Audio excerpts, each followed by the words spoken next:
Diretamente do Brasil, Brasília, Distrito Federal. Quem vos fala, mestre Dinho, trazendo sempre informações na palma da sua mão, com notícias de utilidade pública, nacional e internacional. O mestre Dinho, eu quero aqui, antes de iniciar esta live, eu quero falar sobre o Pix do juiz Oscar Aníbal Chapan. Pix, Oscar Aníbal Chapan, @gmail.com. Repito, Oscar Aníbal Chapan, @gmail.com. Está na descrição desse vídeo.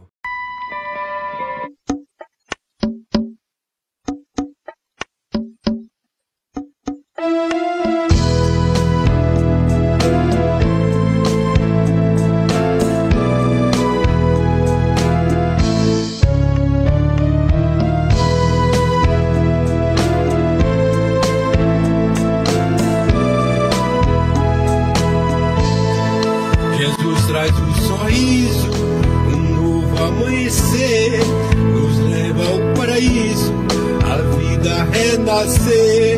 Novo dia raiou, a paz no coração, tudo novo se tornou, alegria e mansidão.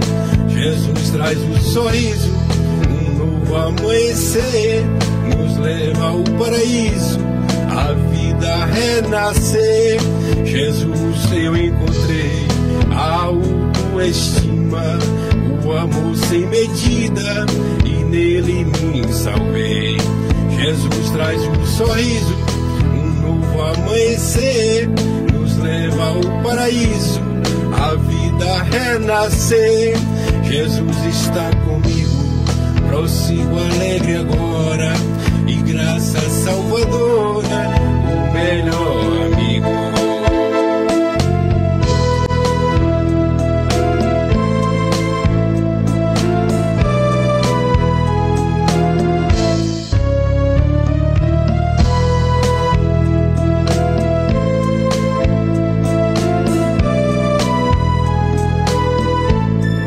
Jesus traz um sorriso, um novo amanhecer, nos leva ao paraíso, a vida renascer. Jesus pensa em mim, como posso temer, com o amor sem fim, Cristo me faz vencer.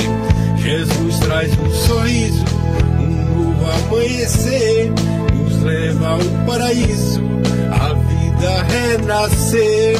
Dentro do meu coração, tudo novo se tornou, um passado de aflição, novo dia raiou. Jesus traz um sorriso, um novo amanhecer, nos leva ao paraíso, a vida renascer. Novo dia raiou, a paz no coração, tudo novo se tornou, alegria e mansidão. Jesus traz um sorriso, um novo amanhecer, nos leva ao paraíso, a vida renascer. Dentro do meu coração, tudo novo se tornou, um passado de aflição, novo dia raiou.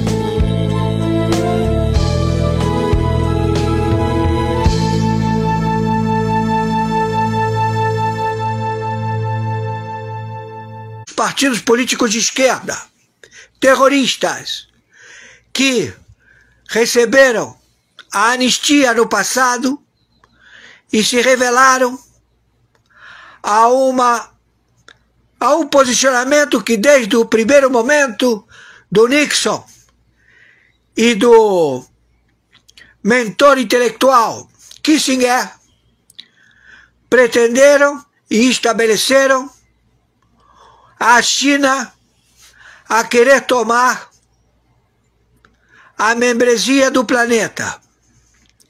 Já estamos posicionados na Terceira Guerra Mundial atômica.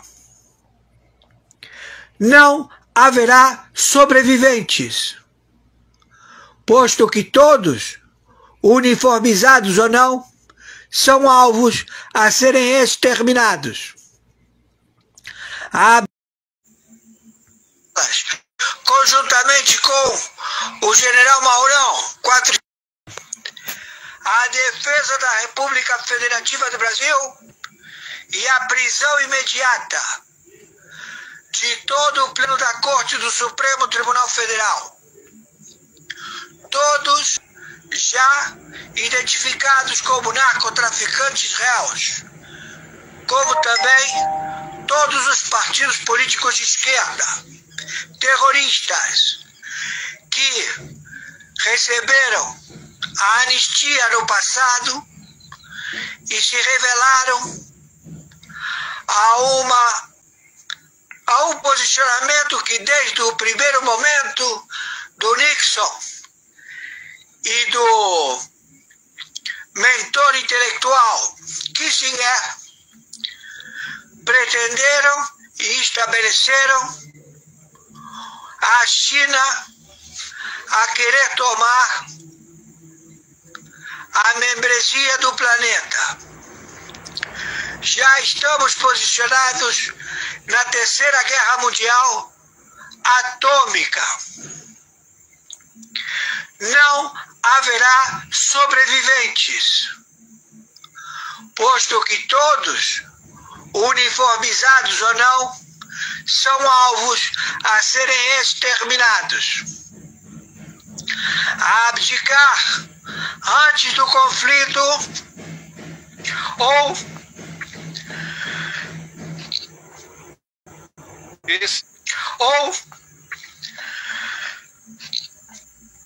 serem destruídos, porque eles são terroristas mentirosos, como procede o Ayatollah Khamenei, que é alvo a ser destruído imediatamente.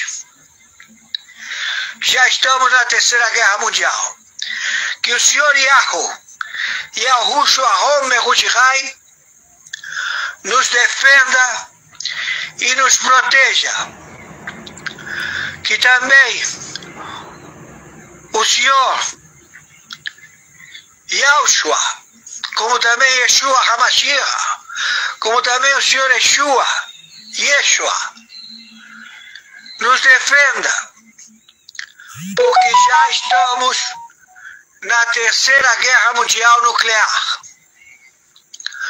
Por ordem de posicionamento de guerra nuclear, não sabemos se vai haver novas lives, já que estamos posicionados à defesa da República Federativa do Brasil.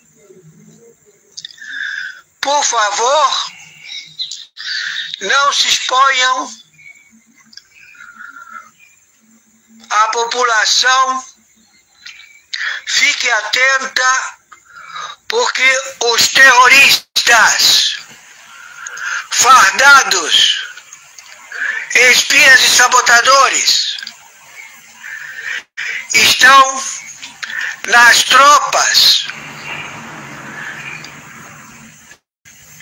como terroristas infiltrados na Polícia Federal, na Polícia Militar, na Polícia Civil e qualquer cidadão civil tem potencial de terrorista.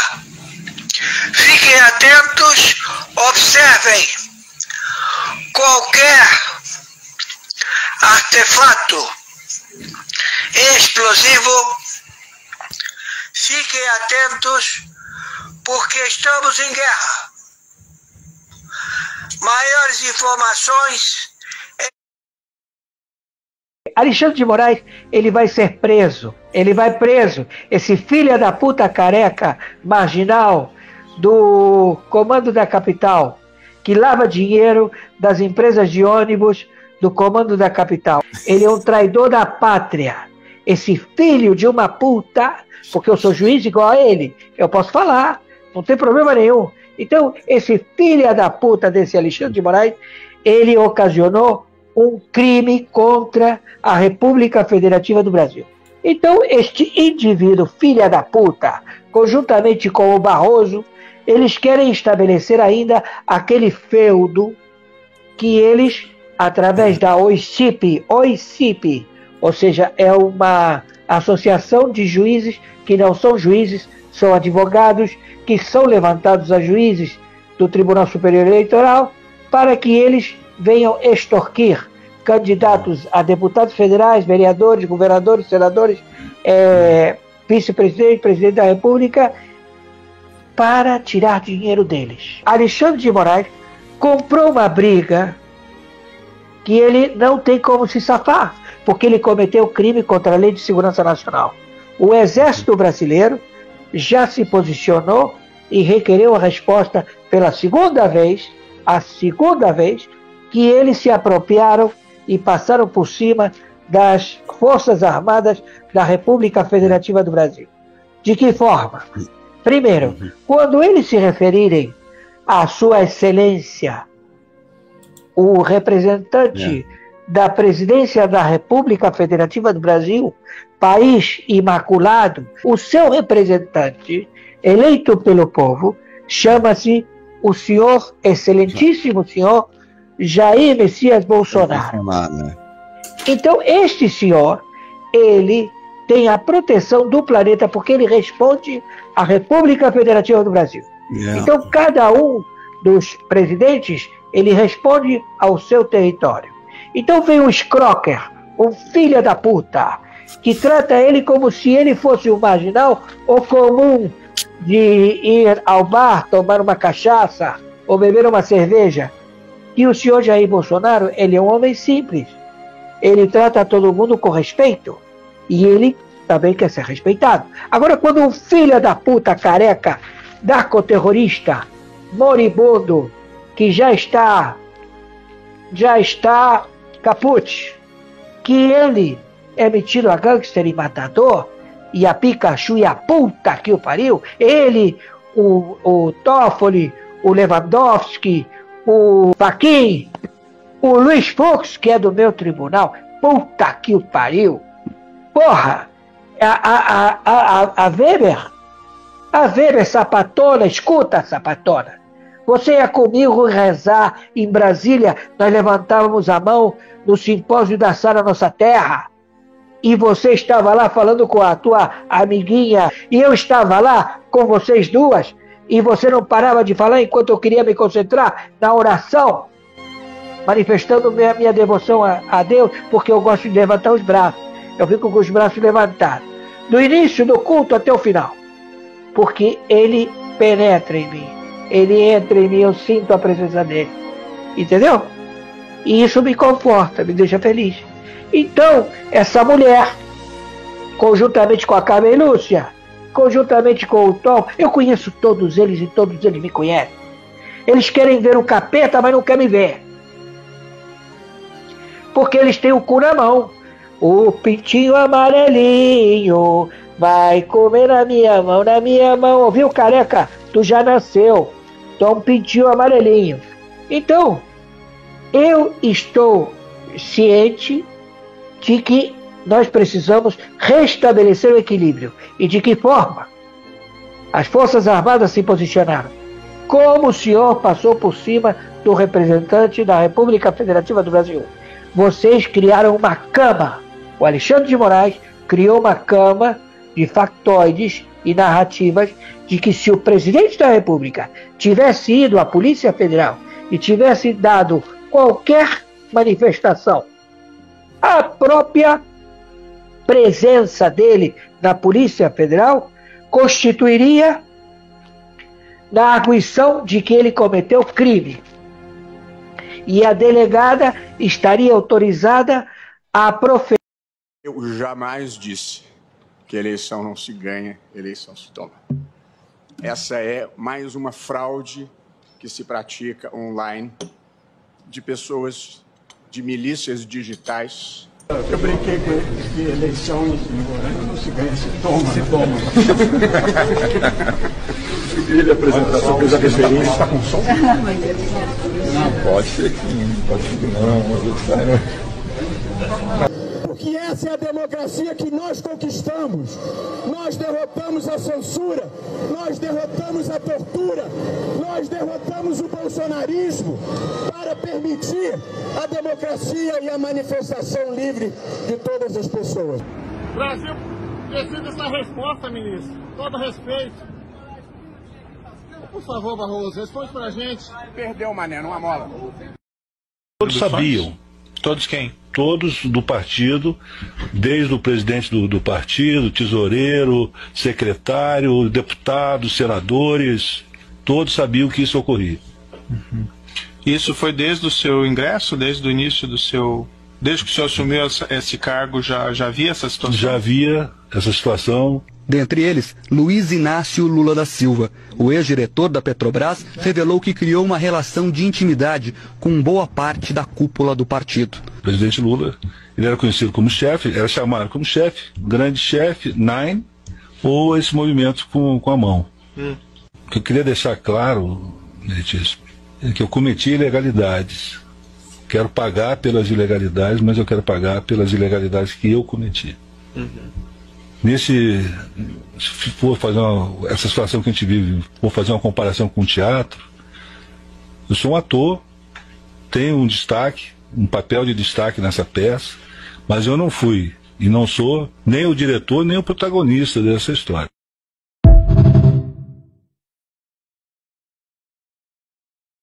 Muito obrigado a todos. E fui informado sobre a Universidade Estadual da Flórida em Tallahassee. Tiroteio ativo. Acho que é um atirador ativo, totalmente informado sobre onde estamos agora. É uma pena, é uma coisa horrível que coisas assim aconteçam. E teremos mais a dizer sobre isso mais tarde. Enquanto isso, é uma honra ter o primeiro-ministro da CI Itália conosco, o primeiro-ministro Maloney, que está fazendo um trabalho fantástico. Eu diria que ela conquistou a Europa. E é altamente respeitada. Todos amam e a respeitam. E eu não posso dizer isso sobre muitas pessoas. E ela se tornou uma amiga e realmente temos um ótimo relacionamento entre a Itália e nós, e falamos sobre comércio, falamos sobre muitas coisas durante nosso almoço. E ela dirá algumas palavras, mas é uma pessoa muito especial e é bom tê-la conosco. Muito obrigado, senhor presidente. Obrigado pela calorosa recepção. Obrigado por esta ocasião, que visa fortalecer nossa relação, nossa amizade que vem de muito longe. Você sabe, hoje é 17 de abril e 17 de abril marca o aniversário do acordo que permitiu a Cristóvão Colombo fazer sua viagem. E eu digo para lembrar quão antigos são nossos laços, mas também para lembrar que nós dois compartilhamos outra luta, que é a luta contra a ideologia que gostaria de apagar nossa história. E como eu sei que compartilhamos muitas coisas no combate à migração ilegal, na luta contra drogas sintéticas, você sabe, a Itália tem sido uma das nações que elaborou um plano contra o fentanil, por exemplo. Mas temos falado sobre muitos tópicos bilaterais e coisas que podemos fazer juntos sobre defesa, sobre economia, sobre espaço, sobre energia. A Itália terá que aumentar suas importações de GNL e também nuclear, que estamos tentando desenvolver. Acho que pode haver maneiras de trabalharmos juntos. E as empresas italianas irão investir, como tem feito há muitos anos, como você sabe, nos próximos anos, acho que cerca de 10 bilhões. Isso mostra quão interconectadas nossas economias são. Importante, senhor presidente. Não é apenas sobre a Itália, é sobre toda a Europa. A troca entre nós é muito grande, o investimentos, o comércio, é um tema que estamos discutindo nesta corrida. Mas no final do dia, veja, alguém me chama, eu estava dizendo antes, um tal nacionalismo ocidental, não sei se é a palavra certa, mas eu sei disso. Quando falo sobre o Ocidente, principalmente, não falo sobre um espaço geográfico, falo sobre uma civilização. E eu quero tornar essa civilização mais forte. Então, eu acho que mesmo que tenhamos alguns problemas, ok, entre as duas margens do Atlântico, é hora de nós tentarmos sentar e encontrar soluções. Então, quero agradecer ao presidente Trump por ter aceitado um convite para fazer uma visita oficial a Roma em um futuro próximo. E considerar a possibilidade, nessa ocasião, de se encontrar também com a Europa. O objetivo, para mim, é tornar o Ocidente grande novamente. E eu acho que podemos fazer isso juntos. Pudermos. E continuaremos trabalhando nisso. Vou encerrar. Quero dizer apenas que estou orgulhoso de estar aqui como primeiro-ministro da Itália, que hoje, como muito bom, como uma situação muito boa, né? Apesar das dificuldades, um país estável, um país confiável, 1 milhão de empregos a mais nos últimos 2 anos e meio. Ótimo. A inflação está diminuindo. Perdoe-me se promovo um pouco o meu país, mas você é um empresário e me entende. Então, os fluxos migratórios estão diminuindo 60%. Estamos tentando fazer o nosso melhor, mas acho que podemos fazer ainda melhor juntos. Também na Ucrânia, vou encerrar. Juntos temos defendido a liberdade da Ucrânia. Juntos podemos construir uma paz justa e duradoura. Apoiamos seus esforços. Donald, bom, muito obrigado. E acho que estamos indo bem nesse esforço. Mas queremos concluir isso e veremos se podemos, e se pudermos salvar essas vidas, isso seria algo muito bom. E então veremos o que podemos fazer e acho que estamos chegando perto, mas vamos. Vamos informá-lo muito em breve. E você tem sido muito útil. Eu aprecio isso. Obrigado. Alguma pergunta? Senhor presidente, quanto tempo mais Vladimir Putin tem para responder à sua proposta de cessar fogo antes de você impor tarifas ou sanções secundárias à Rússia? Veremos o que será. Vamos ouvir deles. Esta semana? Muito em breve, na verdade, e veremos. Mas queremos que isso pare. Queremos que a morte e a matança parem. Você disse que a eliminação do poder errado não virá rápido o suficiente. Ele disse que não sairá, mesmo que você peça. Ah, ele vai sair. Se eu pedir, ele vai sair de lá. Mas eu não... Acho que ele está fazendo o trabalho. Ele está sempre atrasado, um pouco lento. E eu não estou satisfeito com ele. Eu o deixei saber disso e... Se eu quiser que ele saia, ele vai sair de lá bem rápido. Acredite em mim. Sim, vá em frente. Vá em frente, por favor. Pergunta. Você tentando removê-lo, senhor presidente? Sim, pergunta. Em um caso, contra a sua administração é que a Constituição não tolera a desobediência política de ordens judiciais. Você concorda com isso? Bem, você vai ter que falar com os advogados. Temos ótimos advogados. Posso te dizer isso, estamos fazendo um trabalho fantástico ao tirar criminosos deste país, que Biden permitiu entrar no país. Centenas de milhares de criminosos, assassinos e traficantes de drogas. E fui eleito por causa do fato, eu diria talvez esse tenha sido o fato número 1 por muitas razões, a economia, muitas coisas. Mas uma das principais razões pelas quais fui eleito é porque eu disse, vou pegar os criminosos. Que ele permitiu entrar em nosso país tão estupidamente através de fronteiras abertas. Vou tirá-los. E recebi muitos votos, números recordes de votos, como você sabe. Ganhamos tudo, né? O voto popular, todos os 7 estados decisivos.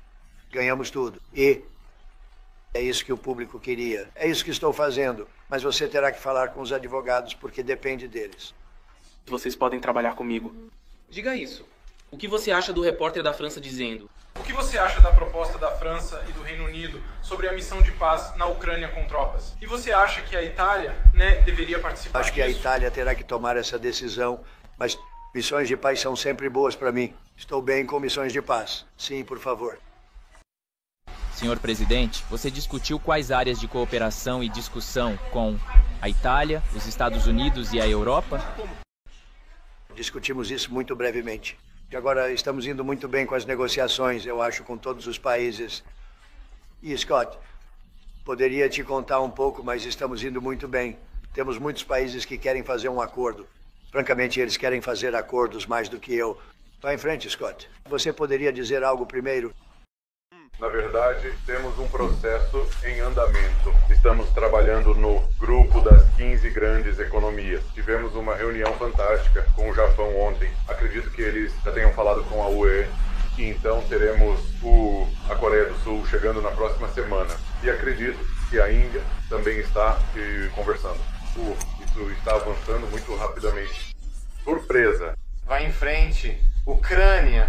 Zelensky afirma que a China fornece armas à Rússia. Você tem alguma evidência nesse sentido?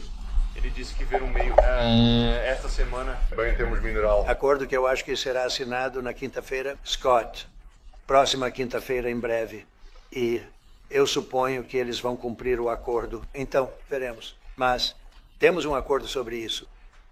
Não, eu não tenho comentário sobre isso. Eu não faço ideia. Essa é a declaração dele, não minha.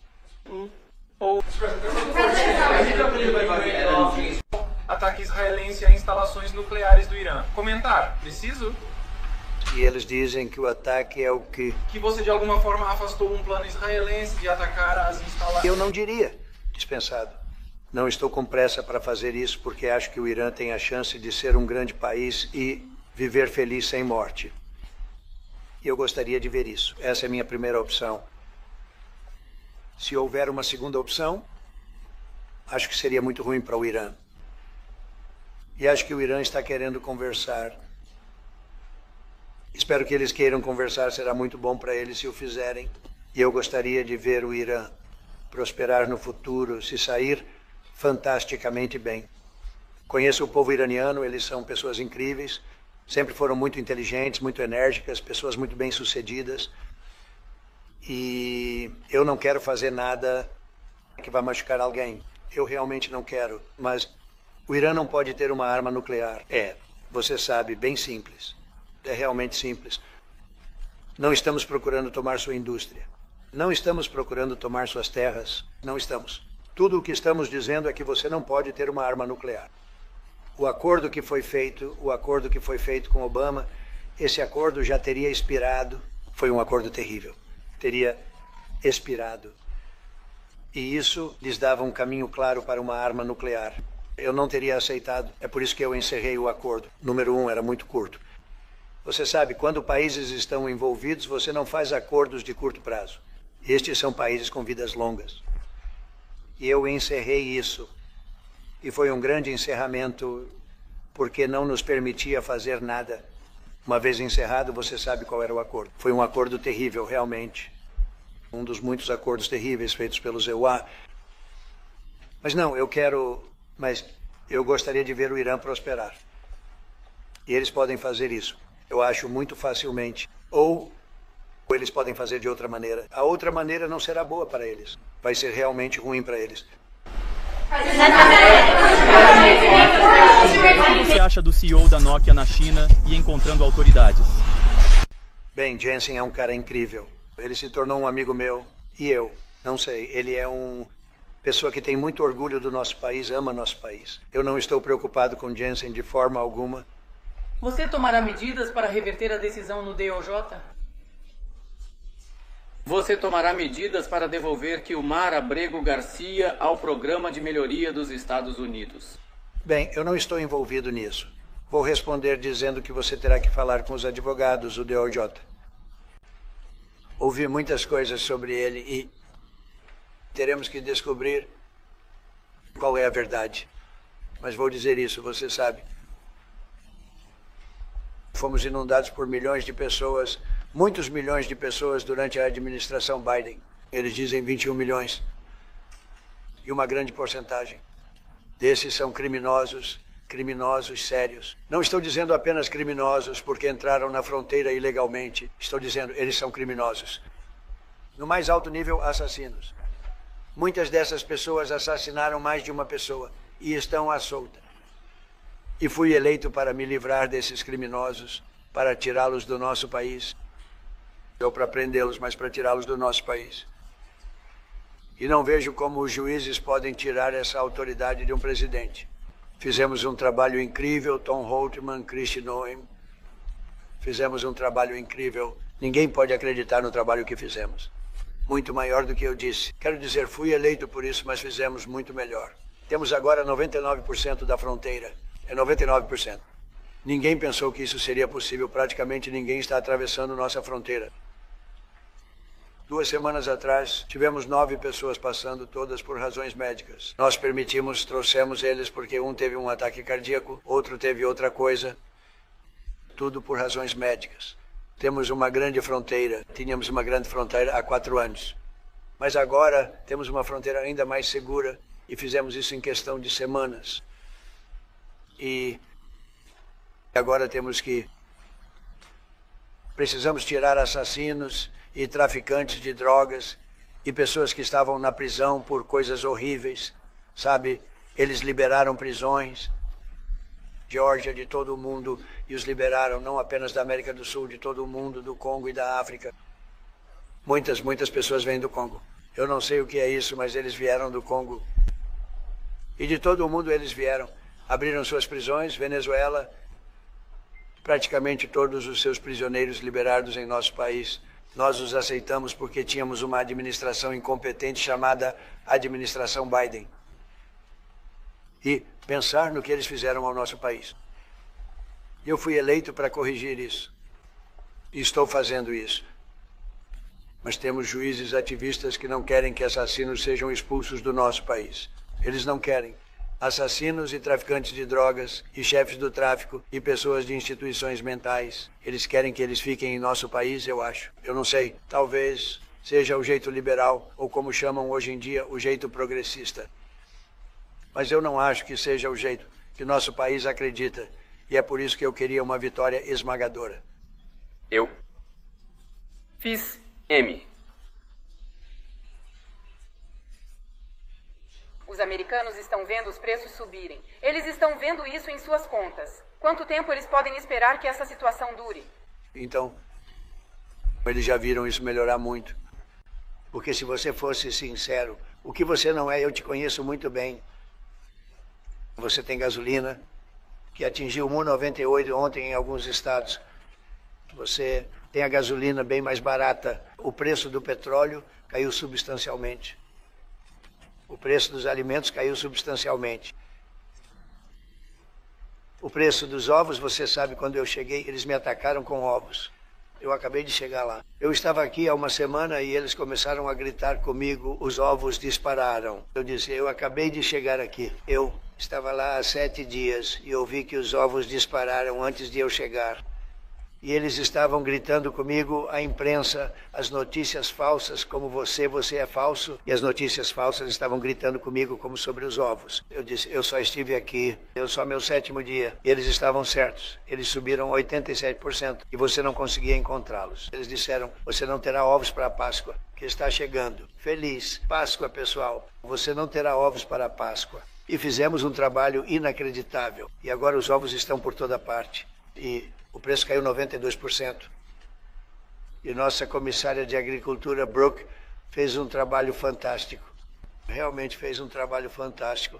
Então os preços não subiram. A única coisa que realmente subiu são as taxas de juros, porque temos um presidente do Federal Reserve que está jogando política. Alguém de quem eu nunca gostei muito, na verdade, mas ele está jogando política. As taxas de juros deveriam estar baixas agora, elas deveriam estar caindo. Na Europa, como você sabe, eles as reduziram, acho que 7 vezes. Parece que vão reduzi-las novamente e novamente e novamente. Mas o nosso cara quer bancar o esperto. Mas as taxas de juros estão praticamente estáveis. Talvez tenham subido um pouco, mas é só isso. Mas isso é por causa do Federal Reserve. Porque eles não são pessoas muito inteligentes. Vá em frente.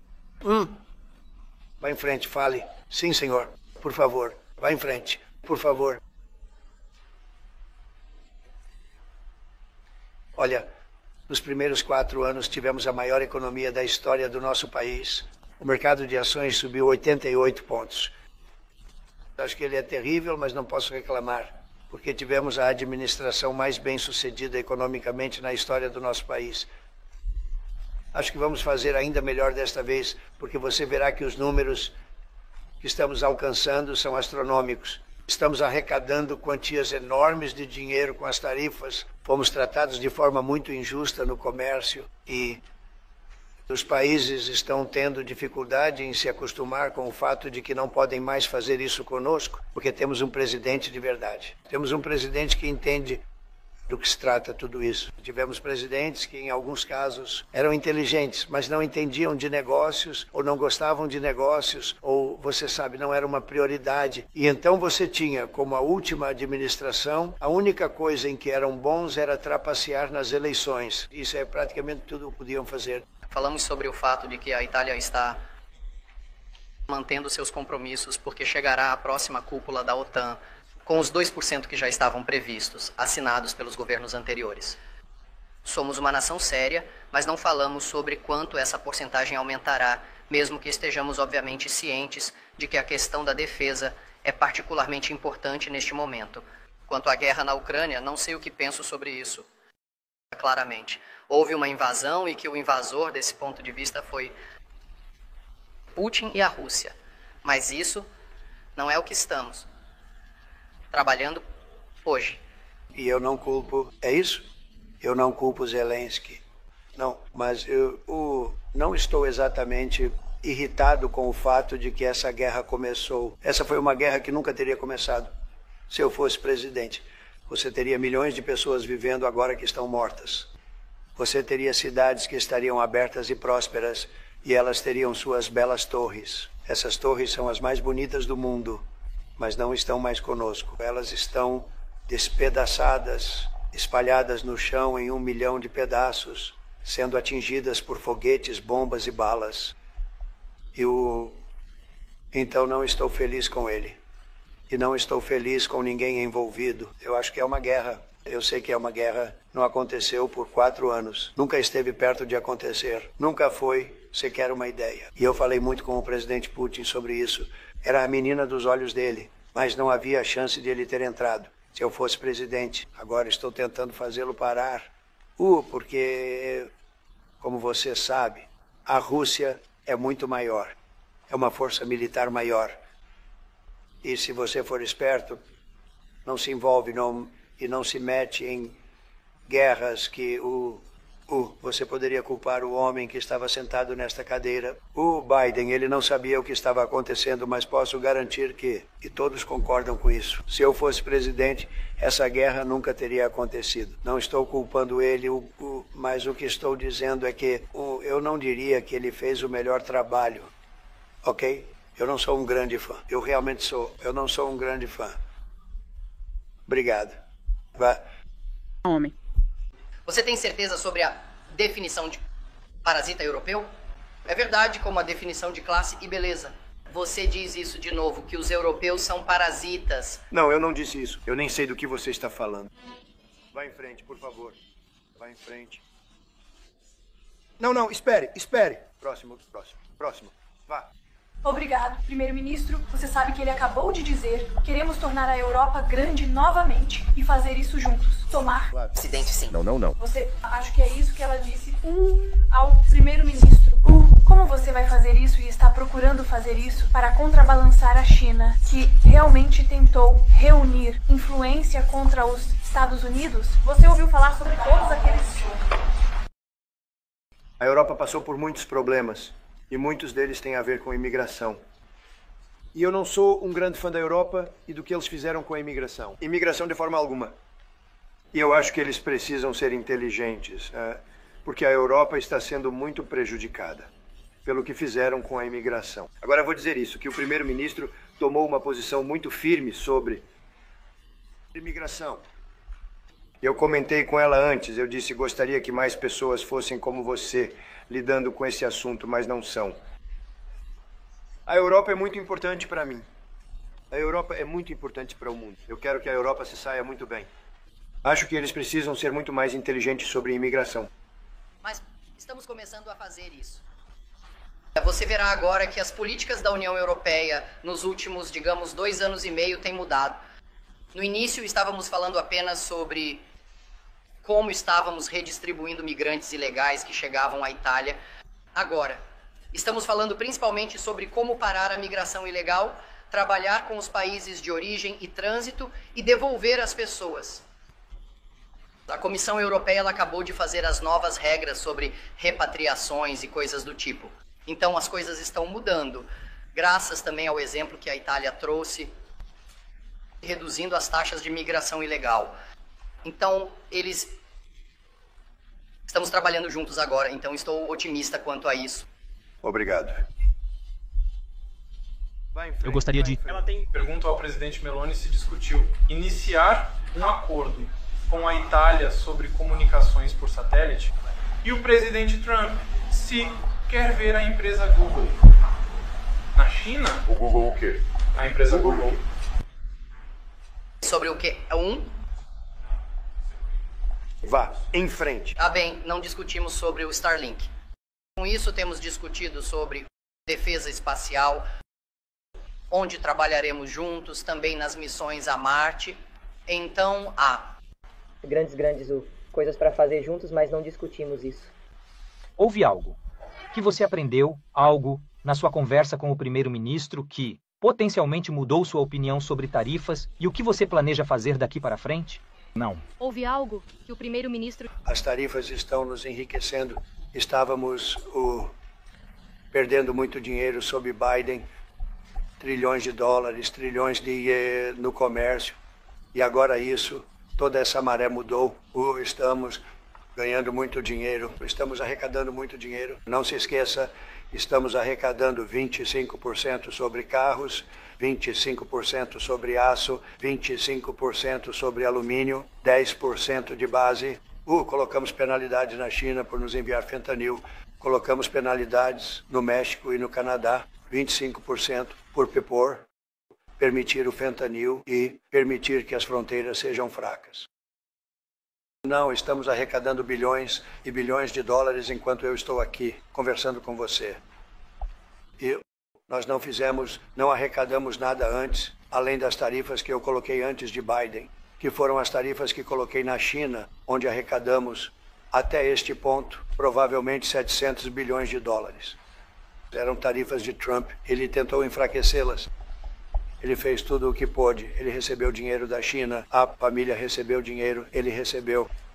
E então eu não sei. Talvez esse fosse o motivo ou talvez não fosse. Mas ele tentou enfraquecê-las, mas não conseguiu porque era tanto dinheiro e seus orçamentos, você sabe, não podiam suportar, não fazê-lo. Mas eu arrecadei até este ponto. Minhas tarifas sobre a China, ninguém jamais arrecadou 10 centavos da China. Nenhum outro presidente arrecadou 10 centavos. Eu arrecadei mais de 700 bilhões de dólares da China. Então estamos indo muito bem. Quero dizer, nosso país está indo muito bem. Eles tiveram um relatório ruim hoje de uma das empresas de saúde, que teve um impacto no mercado de ações. Mas isso não é sobre isso. Estamos realmente construindo uma base. Estamos construindo um país como nenhum outro. E, novamente, acho que tem a economia mais forte da história do nosso país de longe. História de qualquer país, provavelmente, mas a história do nosso país em 4 anos. E acho que isso tem a chance de ser muito melhor. Qual é a diferença? Há mais algum detalhe que você poderia nos contar sobre o que está nesse acordo e como ele foi feito? É substancialmente o que havíamos concordado anteriormente. Quando o presidente esteve aqui, tivemos um memorando de entendimento. Fomos direto para o grande acordo e acho que é um acordo de 80 páginas e é isso que será assinado. Presidente Trump, cortes de juros. Você pode esclarecer sobre cortes de juros? Você pretende buscar a demissão de Powell se ele não mudar sua posição sobre cortes de juros? Ou isso está na mesa ou está fora de questão? Bem, eu acho que ele deveria fazer os cortes de juros porque eu acho que se a Europa fez isso, isso nos coloca em desvantagem em relação à Europa. Quero dizer, ele joga direto nas mãos deles. Então, eu acho que ele deveria fazer os cortes de juros. Nós realmente não temos inflação agora. Eu acabei de dizer que as principais coisas estão caindo. O petróleo Está ótimo. O petróleo está muito à frente do cronograma, e isso é por causa das nossas políticas. Mas o petróleo está agora na faixa de 60 dólares, 65 dólares por barril. E eu disse a você, em certos estados temos gasolina por menos de 2 dólares. E os alimentos estão em queda. Os mantimentos, como chamamos, estão em queda. Além das taxas de juros, tudo está em queda. As taxas de juros estão estáveis. Elas não estão subindo, mas poderíamos estar melhores. Se ele baixasse a taxa de juros, teria um bom impacto também. E se o presidente Trump... Mas os custos estão em queda. Temos muito pouca inflação. Eu diria que essencialmente não temos inflação. É difícil ter inflação quando o petróleo cai. E o petróleo cai. Quando o Biden entrou, o petróleo disparou. Isso foi o que causou nosso problema. Isso e seus gastos. Muito tolos. Mas quando os preços do petróleo caem, e eles caíram muito, nós realmente conseguimos reduzi-lo. Bem, nós abrimos e conseguimos reduzi-los.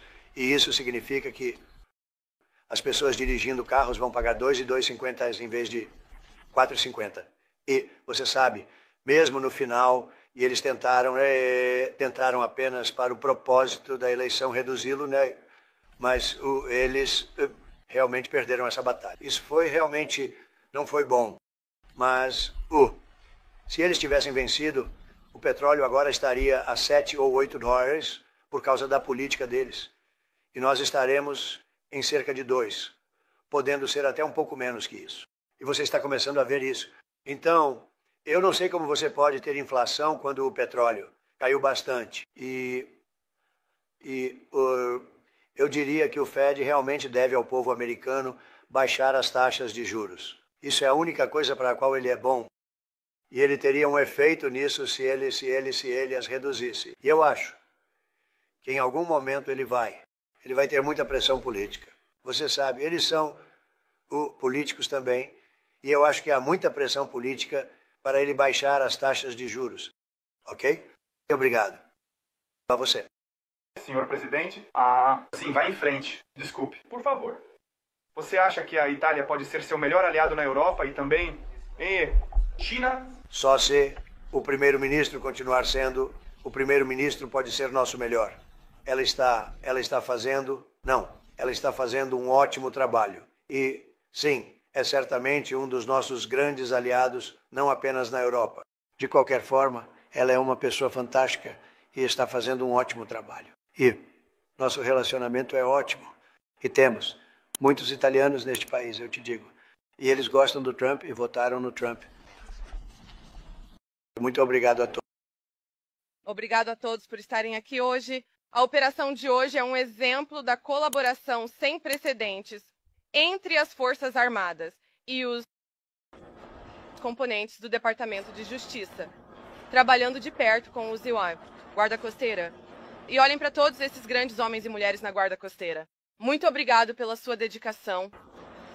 Este é um exemplo clássico, né, do Departamento de Justiça apoiando a luta contra o crime violento. Essas drogas valem mais de $500 milhão. Quase 45 mil libras de cocaína pura, não cortada, e 3.800 libras de maconha. Parabéns novamente à Guarda Costeira. Você fez um trabalho incrível, almirante, e sua equipe, capitão, ao garantir essas drogas.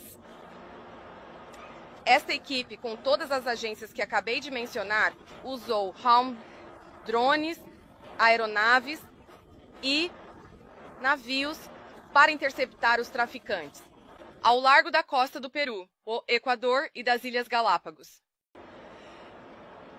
O que eles fizeram salvou inúmeras vidas americanas, inúmeras vidas. Essa cocaína teria sido distribuída por todo o nosso país e talvez por todo o nosso mundo. 11. Processos separados ocorrerão como resultado disso e eles serão processados no Distrito Médio da Flórida. Esses réus serão responsabilizados por trazer esse veneno para o nosso país. Eu sempre digo, se pudermos salvar uma vida, uma vida, fizemos um trabalho incrível. E hoje salvamos milhares e milhares de vidas como resultado deste incrível cooperação. Acreditamos que 2 cartéis, CJNG e Sinaloa, estavam fortemente ligados a esses carregamentos. Este é um grande golpe para suas operações financeiras e seus esforços para distribuir drogas por todo o nosso país. É um exemplo de uma abordagem liderada por promotores e orientada por inteligência para parar essas empresas criminosas em seu caminho. O DOJ e todas as agências envolvidas continuarão a desmantelar esta organização criminosa transnacional, prender esses criminosos e manter nosso país seguro. As drogas que vocês viram hoje não destruirão mais vidas. Elas nos ajudarão a prender os criminosos. Obrigado a todos e é minha honra apresentar o diretor do Federal Bureau of Investigation, Kash Patel.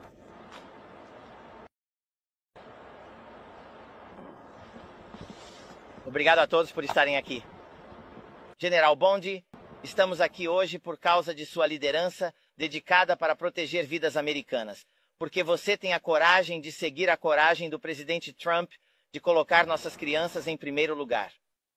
E para garantir que os narcotraficantes, e não se enganem, esta administração os rotulou como organizações terroristas estrangeiras, porque é isso que eles são. Não há força letal no planeta Terra responsável por uma morte por overdose de um cidadão americano a cada 7 minutos. Mais do que essas organizações terroristas federais, organizações terroristas estrangeiras. Estamos honrados em fazer parte deste Departamento de Justiça e vamos continuar a proteger nossas ruas. É assim que se parece quando a abordagem de todo o governo dos Estados Unidos traz todos os recursos à disposição do Departamento de Defesa e da Guarda Costeira dos Estados Unidos, da HSI, OMI, do FBI, da DEA e de muitos outros. Eles vão tirar todas as drogas das ruas, dos mercados. E como disse a Procuradora-Geral Bondi, vamos prendê-los. Eles não estarão mais livres para vagar. Vamos desmantelar a teoria do próximo na fila que tem se proliferado nesses cartéis mexicanos por gerações.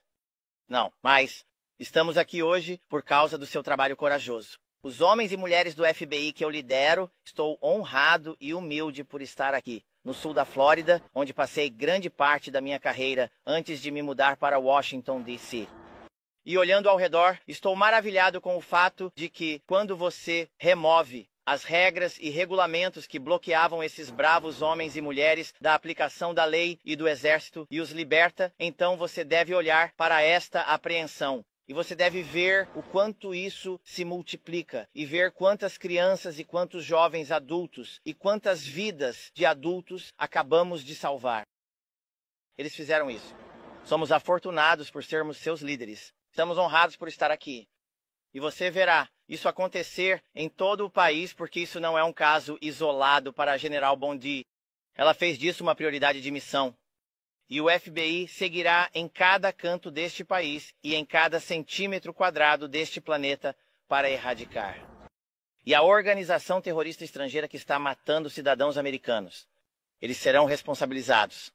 Tomaremos medidas preventivas e vasculharemos os confins da terra para encontrar cada um deles. Muito obrigado por estarem aqui hoje.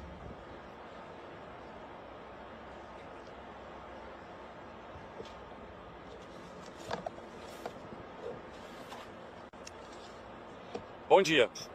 Damos as boas-vindas à tripulação do James de volta de uma patrulha notável, onde apreenderam 510 milhões de dólares em drogas ilegais, que são cocaína e maconha, que foram interceptadas no mar antes de chegarem aos Iowa, fronteira. Então, o que esse número realmente significa? Você sabe o que o número ao lado do cifrão significa? Isso significa que 154 vidas foram salvas, diretamente de doenças relacionadas à cocaína, mortes por overdose neste país. Isso significa que há quase 11 mil novos usuários de cocaína que vão ter acesso às drogas. Significa que economizamos pelo menos 16,5 milhões de dólares em custos relacionados ao cuidado de detentos e cuidados de saúde para pessoas afetadas por essas drogas. E do ponto de vista da Guarda Costeira, o que isso realmente significa é um belo navio como o James Heralds, um novo tempo. Para nós, um novo tempo de recursos que impactam as estratégias dos Estados Unidos para combater esses cartéis de novas maneiras e interromper o fluxo de drogas ilegais. Desde fevereiro, os esforços combinados dos cortadores de cartão postal James, Stone, Woolwash e Mohawk resultaram na apreensão de mais de 59 toneladas métricas de narcóticos. Isso representa 1,5 bilhão de dólares, 1,5 bilhão de dólares de receita para os cartéis. Esse sucesso é um sucesso de equipe possibilitado pela dedicação e coordenação de nossos parceiros no DHS, DOD e DOJ. Todos os dias, a Guarda Costeira controla, protege e defende a fronteira e as abordagens marítimas deste país, servindo orgulhosamente como parte do DHS em todos os momentos e como um serviço militar e parte das Forças Armadas. Na água e no ar, a Guarda Costeira e nossos parceiros estão na linha de frente para lutar contra essas organizações terroristas estrangeiras, incluindo os cartéis e outros criminosos perigosos que buscam traficar grandes quantidades de cocaína, incluindo fentanil ilegal e outras drogas mortais. De entrar em nossas comunidades. Sob a liderança do DHS, a Guarda Costeira tem trabalhado diligentemente para fortalecer e proteger a fronteira sul do ZEUM e as abordagens marítimas.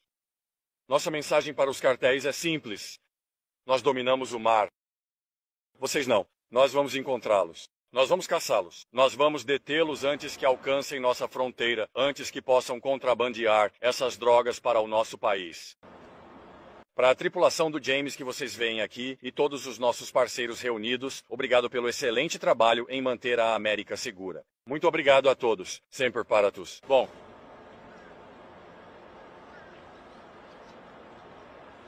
Bom dia, senhoras e senhores. É um privilégio estar aqui hoje representando o almirante Alvin Halsey e o ZEUA, Comando Sul do ZEOR. E primeiro, eu só quero dizer obrigado. Procuradora-Geral Bondi, diretor de patrulha Almirante Moore, capitão Rodzivitz, minhas desculpas. E para a tripulação do James, os bravos homens e mulheres da tripulação do James, é um verdadeiro privilégio estar com vocês hoje. Você sabe, o dever mais fundamental de uma organização do DOD como o Comando Sul do ZEUAN é defender os Estados Unidos contra ameaças e defender seu povo, defender sua Constituição. Mas esta é uma ameaça que, por lei, política, design, o DOD não pode enfrentar sozinho. É preciso uma equipe e é um privilégio fazer parte desta equipe. Você ouviu os fatos sobre o que esses homens e mulheres incríveis fizeram, o que as organizações desses líderes incríveis realizaram. Mas eu só quero dizer obrigado. Você sabe, é incrível ver em ação a máquina que é nossa interagência governamental enfrentando este conjunto de problemas. Acho que começa e termina com o Departamento de Justiça. A inteligência que obtemos das acusações, a inteligência que obtemos do FBI, a inteligência que obtemos de outras fontes, dicas e nos orienta a realizar a missão de detecção e monitoramento do DOD. E então recebemos as ações no objetivo dos bravos homens e mulheres do James e equipes como eles, para apreender essas drogas e trazê-las de volta para mais processos e investigações. E é um ciclo virtuoso, é algo incrível de se ver.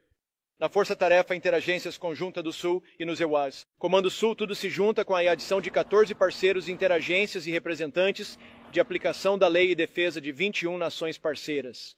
Este é um feito incrível, uma realização incrível de todo o governo e das nações parceiras. Então, estou apenas orgulhoso de estar aqui hoje e para agradecer aos bravos homens e mulheres que defendem nossa nação. Obrigado.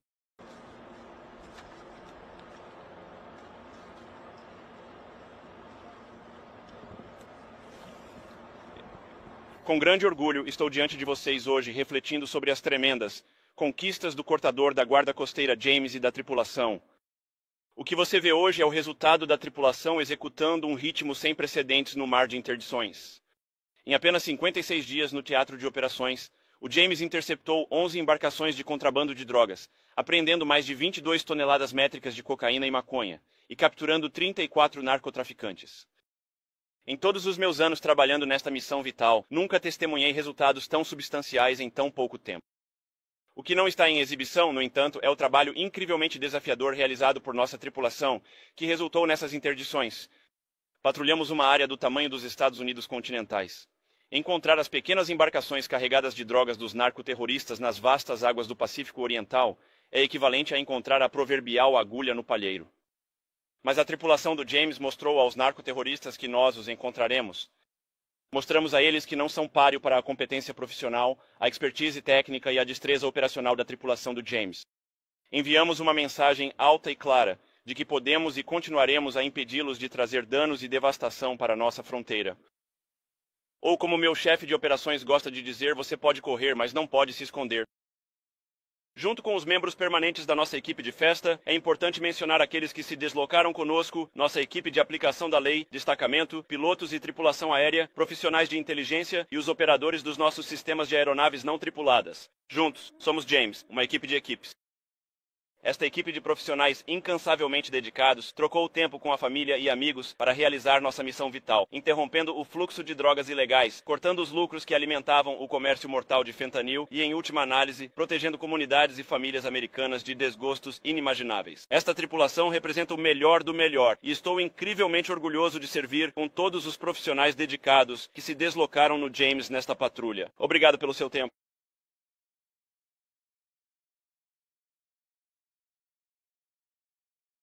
Então temos um breve período para perguntas e respostas.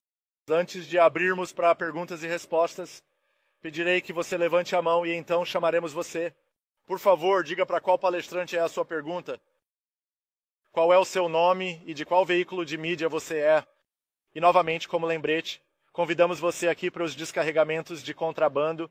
Então, por favor, mantenha as perguntas no tópico relacionado às interdições marítimas de contrabando no mar. Então, com isso farei a primeira pergunta aqui. Sim, senhor.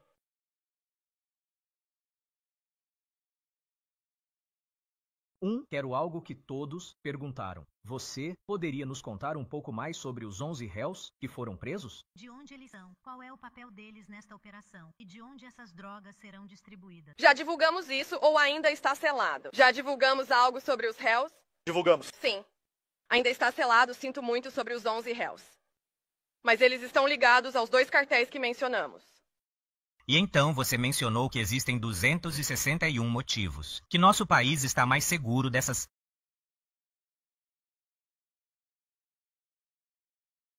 pessoas que já foram deportadas ou estão prestes a ser deportadas de volta para os Estados Unidos. Acontece? Sim. Bem, os 261 que estavam naquele... Primeiro de tudo, vamos nos manter no assunto daqui em diante. Mas estamos falando sobre os cartéis, estamos falando sobre inimigos estrangeiros. Então responderei com prazer. Os 261 naquele primeiro voo são 261 razões pelas quais por que nosso país está mais seguro. Eles não estão voltando. Eles estão ficando em uma prisão em El Salvador. Eles não são do nosso país. Eles não são migrantes. Eles são estrangeiros ilegais que estão traficando drogas, armas e dinheiro ilegal de maneira muito organizada em todo o nosso país. E essa é outra razão pela qual nosso país está mais seguro hoje. Novamente, temos tempo limitado, então mantenham perguntas no tema e vamos acompanhar com nossa equipe de relações públicas apropriada para garantir que suas necessidades sejam atendidas. Sim, aqui. Tudo bem. Alana Austin com Newsmax. Estou interessada em ouvir sobre esses cartéis. O que importa exatamente se alguns desses, ou cada um desses indivíduos detidos, estão cooperando e falando sobre fornecendo esses documentos de... Como a equipe mencionou, está mudando a dinâmica. A dinâmica da ameaça está mudando e você está vendo isso aqui porque é uma colaboração entre a aplicação da lei e o compartilhamento de inteligência militar, junto com a comunidade de inteligência, que leva a esse tipo de apreensões.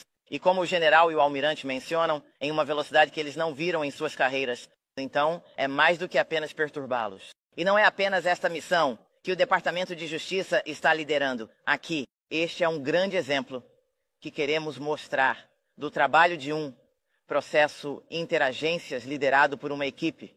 E é isso que é. Ninguém está reivindicando crédito por isso. Todos estão colocando a missão em primeiro lugar. E as pessoas que estão ouvindo essa mensagem mais alto são os cartéis. E os cartéis CJNG e de Sinaloa e os outros, ao sul na fronteira. Mas como esses bravos homens e mulheres mencionaram, não há fronteira, que eles não defenderão. Cada fronteira é uma ofensiva operacional. Graças a este processo, interagências e as pessoas corajosas do GIDA South e do Comando Sul. Certo, temos tempo para... Oh, mais uma pergunta. Sim, aqui. Sobre... Estou me perguntando... Você falou um pouco sobre trabalhar com pessoas, de terroristas. Isso não foi suficiente para impedi-los de tentar mover essas drogas para o país, porque você não podia dizer algo em troca. Então, pensando nas ameaças da Geórgia em direção ao México, em direção a qualquer país ao sul do nosso país e através de impedir que eles movam essas drogas para os IASA. Bem, acho que isso envia uma mensagem muito clara hoje, olhe. Sinaloa. Todas essas gangues, TDA, MS-13, os cartéis, todos os cartéis ao redor do mundo, eu acho que eles estão bastante assustados agora, com base no que está atrás de nós, com base em 11 réus sob custódia, como resultado desta única operação, porque são todas essas agências atrás de mim, trabalhando de mãos dadas com a segurança interna, para tirá-los das nossas ruas. Você está vendo o que está acontecendo. Essas pessoas são uma unidade de crime organizado. E você sabe, fechamos as fronteiras no México, no Canadá. Então agora acho que eles provavelmente estão aumentando através dos nossos navios, através dos nossos portos. Mas eles não vão escapar, graças a todos esses grandes homens e mulheres. É uma abordagem multifacetada para capturá-los. Como eu disse, usando drones, usando aeronaves, usando qualquer técnica disponível para nossas forças armadas, para a segurança interna, para o FBI, para a DEA, para todas essas agências trabalhando juntas. Estamos à frente deles. Vamos detê-los. E sempre que possível, vamos prendê-los para sempre ou tirá-los do nosso país, para manter os americanos seguros. Essa foi a diretriz de Donald Trump no primeiro dia, em que foi eleito. Mantenha a América segura. Faça a América segura. E é isso que todas essas pessoas aqui presentes hoje estão fazendo.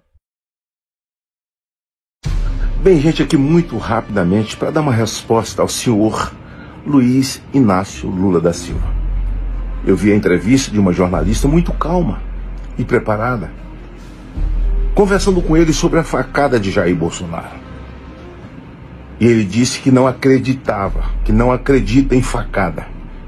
E ela perguntou por que o senhor lança dúvida numa coisa como essa, que é tão séria, quando na verdade as pessoas, quando falam sobre a Amazônia, sobre qualquer outra coisa, vocês se defendem dizendo que é fake news. O senhor, há poucos meses, disse que a facada da qual o então candidato foi vítima, né, que seria mentira, não seria verdade. Eu queria saber se o senhor genuinamente acredita que o então candidato Jair Bolsonaro não sofreu uma facada e no que o senhor baseia, que tipo de prova, indício de prova? Eu não disse que não tinha tomado, eu disse que não acreditava. Por que o senhor não acredita? Você garante a mim o direito da dúvida? A questão é que o senhor é uma liderança importantíssima. Eu tenho suspeitas. Agora, se aconteceu, aconteceu. Esse tipo de argumentação sem provas, o senhor acha que o senhor contribui para tornar o ambiente menos radical, menos tóxico de desinformação, ao propalar suspeitas sem indícios de provas? Ele disse, você acredita na facada porque eu não vi sangue. Eu não vi sangue. Eu não acredito em facada. Como o senhor não acredita? Os médicos operaram. Eu não vi sangue. E, de repente, já tinha um senador lá preparado para filmar ele. Desde o dia que aconteceu aquilo, porque eu não vi sangue. O Bolsonaro deu uma entrevista assim que chegou no hospital, ele foi internado, já tinha um senador fazendo uma entrevista com ele. Isso foi depois. E eu te confesso que eu fiquei com muitas dúvidas. Mas se você tem certeza... Fala meu nome. Você não tem coragem de falar meu nome? Não tem coragem de falar meu nome?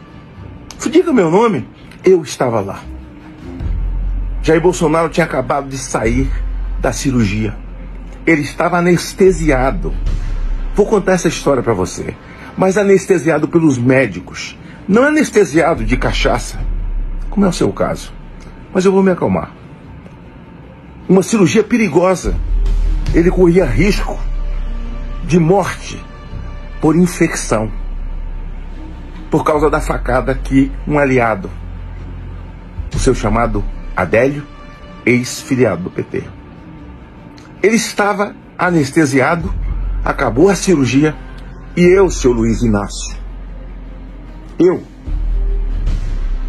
pedi ao médico que entrasse lá para fazer uma oração, e ele não quis deixar. E eu insisti com ele, e vou falar uma coisa que pode mexer muito com você. Eu disse, eu tenho que entrar para mandar o espírito da morte embora. Estou aqui no quarto com ele. Nós vamos orar agora. Os filhos estão aqui. Deus propôs a vida dele. Ele aqui. Senhor, meu Deus e meu Pai, em nome de Jesus. O Senhor tem o controle de todas as coisas e sabe todas as coisas. O Senhor conhece esse país. O Senhor sabe por que levantou Bolsonaro. Ó Deus, nós estamos aqui para te louvar, porque o Senhor o trouxe aqui. O Senhor tem guardado até aqui. E nós determinamos, Senhor, toda potestade, toda entidade, toda obra fabricada. Ó Deus, toda arma forjada no escuro de inimigos contra a vida dele, contra a vida deles, que é contra a vida desse país. Nós lançamos por terra, nós destruímos na autoridade do nome de Jesus. E falar sobre espíritos do além, você conhece muito bem. Você conhece muito bem. E eu chamei os filhos dele que estavam lá. O Flávio, o Carlos e o Eduardo. Nós entramos com ele nos braços da morte, desacordado. Completamente. E eu orei e disse, Deus, eu entrei aqui. Em nome de Jesus. Isso também pode te impactar muito forte. Nome de Jesus. Mandar embora o espírito da morte. Mas quem sabe, teve uma entrevista de Zé Disseu que ele disse que vocês erraram em tudo. Erraram muito, inclusive, na facada. E sabe Deus quem deu a ordem para essa facada, disse né? Isso, né? Ou erros nossos, como foi a facada Bolsonaro, como foi a facada Bolsonaro, como foi a facada Bolsonaro. Agora você já teve um câncer. Ao invés de nós duvidarmos, cristãos, nós cristãos evangélicos oramos por você. O câncer de Dona Marisa, oramos por ela também. Você fez recentemente uma cirurgia colocando uma prótese no quadril, não foi? Nós nunca pedimos uma foto e nunca duvidamos da sua cirurgia. Podíamos duvidar porque nos meses seguintes, um dos médicos, ou um ou dois, sei lá, morreu lá no Rio de Janeiro, não é? Em frente ao hotel onde eles estavam, foram metralhados. Só eles dentro de um quiosque, lá na Barra. A gente podia duvidar disso tudo, porque de vocês a gente pode esperar tudo. Agora Jair Bolsonaro paga ainda por essa facada que não deu certo e nunca vai dar, Lula. A facada trouxe N cirurgias, sofrimentos diários, dores diárias para ele. O que você não conhece. Agora, 12 horas de cirurgia. Ele está bem, bem sucedido. Deus está com ele. Vou te contar uma coisa, seu Luiz Inácio Lula da Silva, que não acredita na facada. Adélio foi um incompetente, não foi? E não me diga que você não conhece Adélio. Não me diga que vocês não sabem quem é Adélio. Você não acredita na facada? Peça ao Supremo, onde você está tão aliado, que abra os celulares de Adélio, que autorize abrir a Polícia Federal, que autorize abrir as ligações, os cartões de crédito de Adélio, já que você não acredita na facada e que Adélio era um lobo solitário. Fale um pouco sobre Celso Daniel, fale um pouco sobre Teori, fale um pouco sobre Toninho do PT. Você não acredita na facada de Jair Bolsonaro? Não tem problema. A sua descrença em nada mexe com a nossa fé. Deus esteve com ele, está com ele, e ele vai continuar vivo, por desespero de vocês e de todo o comunismo. Nós vamos vencer. Vencer com a oração, com o indivíduo que superou, suplantou tudo aquilo que vocês arquitetaram do escuro, a morte dele. Teve facada sim. Teve facada sim. E em nenhum momento duvidei do seu câncer. Eu orei por você, ao invés de abrir a minha boca para falar tanta asneira como você falou nessa entrevista. Que Deus tenha misericórdia de você, Luiz Inácio Lula Descondenado da Silva. Nessa manhã de sábado, que Deus abençoe a sua vida, que Deus abençoe a sua família, que Deus continue tendo misericórdia do Brasil. Saindo aqui de Brasília, e vocês sabem o que está ocorrendo por aqui. Alcançada as 257 assinaturas que propõe o regimento interno. Parabéns a todos que lutaram aí sob o comando dos nossos líderes, principalmente parabenizando os Sóstenes, parabenizo a todos. Mas agora já tem 257. O que fazer, presidente Hugo Mota? Não, mas aí não vai acontecer nada por aqui, porque já tem uma outra viagem internacional. Estão terceirizando algo que tem a ver com a vida das pessoas, com o bem-estar das pessoas, com a saúde das pessoas, com a saúde mental de crianças, com a saúde emocional de adultos, que não são terroristas, pelo amor de Deus. Agora depois, estão se pensando em criar uma comissão, depois das assinaturas, para colocar urgência, e já colocar urgência em projetos de governo que de urgente não tem absolutamente nada, a não ser criar penduricalhos, mais penduricalhos para o Supremo Tribunal Federal, que agora é desse jeito. E é tudo na base de que se vote e ponha para votar em urgência aquilo que é do Supremo Tribunal Federal. E agora a discussão é, vamos alinhar. Alinhar com quem? Não há independência nesse poder legislativo? No Senado, não, precisa alinhar com o Supremo. O Supremo tem que dizer os termos, se eles querem, se eles não querem, e alinhar com o Executivo. Prova mais contundente de que o Supremo e o Executivo estão alinhados, estão cooperados para poder subjugar essa casa, que realmente não são seus membros, tá aí as assinaturas, mas o comando do senhor Hugo Mota, que não basta ser só um rapaz bonzinho. Essa semana eu fiz um discurso, não quero entrar no mérito, nem faço juízo de valor do que fizeram com ele e com a família dele, colocando uma faca no pescoço dele. Mas você só tem 36 anos, Hugo Mota. Você pode decidir o lado que você quer da história. 36 anos. Ou ficar do lado da justiça, da verdade. Discutir com o Supremo, de repente fazer uma diminuição de penas, ver uma dosimetria diferente. Como? Sem cometer crime? Ninguém fez dosimetria para mensaleiro, para petroleiro. Digo petroleiro não, envolvidos no escândalo do mensalão, do petrolão. Eles estão todos soltos. Misericórdia. Cadê o poder legislativo? Cadê os seus presidentes? Estão aliados, estão viajando juntos, estão jantando juntos, sem qualquer tipo de misericórdia. Sem qualquer tipo de misericórdia.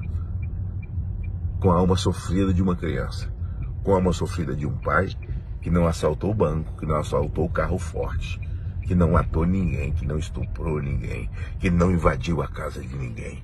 Onde é que nós estamos vivendo?